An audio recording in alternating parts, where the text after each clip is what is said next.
Fix, gue yakin Vivo V40 5G ini bakalan banyak yang suka nih ketimbang versi Pro-nya.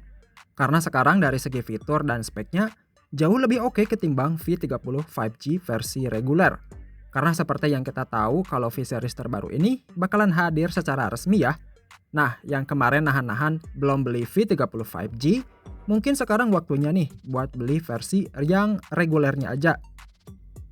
Oke, kalau dari segi tampilan belakang pastinya berubah drastis nih.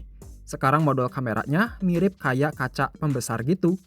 Tapi kalau di bagian depan atau samping masih sama aja ya, pakai konsep 3D curve. Karena emang layarnya ini melengkung, panelnya AMOLED seluas 6,78 inci beresolusi 1,5K dengan level kecerahan 4500 nits yang udah tinggi nih. Terus refresh rate-nya udah 120 Hz dan aspek rasionya udah luas di 90,1%. Fitur di layarnya ini ada sensor sidik jari yang responnya cukup cepat. Udah gitu bezelnya tipis dan simetris banget nih. Terus di atasnya itu ada punch hole buat nampung kamera selfie beresolusi 50 megapiksel pakai sensor Samsung JN1 yang udah autofocus. Sedangkan resolusi kamera belakangnya dituning pabrikan Zeiss yang mana resolusi utama dan ultrawide-nya masing-masing 50 megapiksel. Khusus kamera utamanya itu udah ada OIS ya.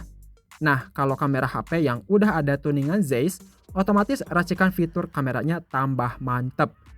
Seperti ada fitur multifocal portrait, mekanismenya kita bisa atur posisi buat ngambil focal portrait, semisal mau 24 mm, 35 mm, atau 50 mm. Pokoknya kalau foto potret pakai mode ini, looks-nya itu berasa pakai kamera profesional. Cuman yang aneh itu entah kenapa sekarang LED aura light-nya malah jadi imut nih. Padahal di V30 kemarin ukurannya segede gaban. Tapi meski kecil, efeknya tetap oke kok kualitasnya. Terus buat perekaman videonya, HP ini masih di 4K 30 fps dan belum di 4K 60 fps ya.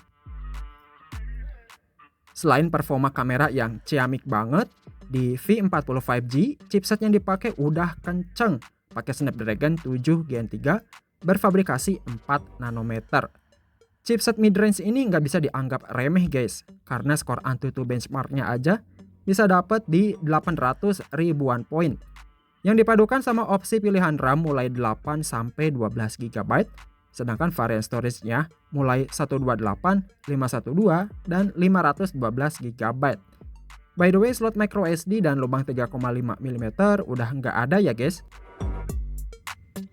Terus kalau buat softwarenya, Vivo V40 5G ini pas awal rilis udah pakai Android 14 yang berbasis Vantage OS 14. Dan harusnya HP ini bisa naik minimal 3 kali upgrade OS.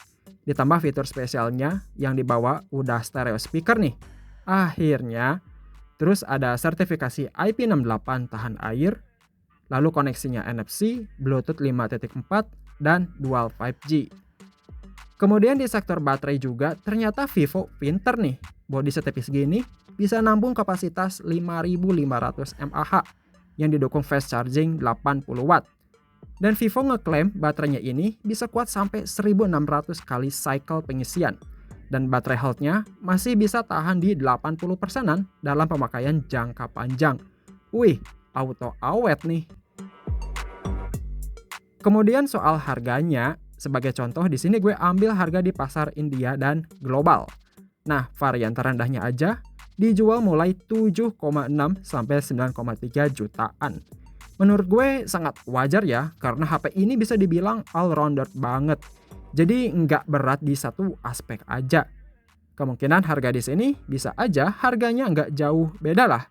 Tapi semoga aja nantinya pas first sale, Vivo Indonesia ngasih promo menarik ya guys. Ya udah, jadi segitu aja buat video kali ini. Kita ketemu lagi di konten selanjutnya.